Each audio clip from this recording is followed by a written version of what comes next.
დღევანდელ დღეს არავინ დაობს იმაზე, რომ ბიზნესის წარმატებისათვის უმნიშვნელოვანესია ციფრული ტრანსფორმაცია. Რა თქმა უნდა, პირველადი ამოცანა არის ის, რომ კომპანიას ჰქონდეს სააღრიცხვო სისტემა, რომელშიც თავს მოიყრის ეს ყველა ინფორმაცია, თუმცა მხოლოდ ერთიანი სისტემის არსებობა და ფაქტების აღრიცხვა აღარ არის საკმარისი.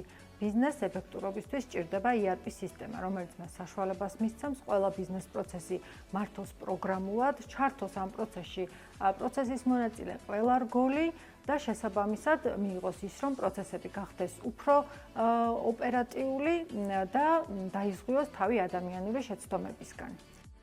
კომპანიის ზრდის პარალელურად რთულდება მხოლოდ ადამიანური რესურსებით ეფექტური კონტროლის განხორციელება. ERP სისტემას ამისათვის გააჩნია კონტროლის ავტომატიზებული მექანიზმები, რომლებიც საშუალებას იძლევიან რაოდენობის და დროითი ლიმიტების გარეშე განახორციელონ კონტროლები ადამიანური რესურსის მინიმალური ჩართულობით. საერთო ჯამში ERP სისტემა რაც უფრო მეტი ავტომატიზაციის საშუალებას იძლევა, მეტია პროცესების ეფექტურობა და იკლებს ადამიანური რესურსის დანახარჯი.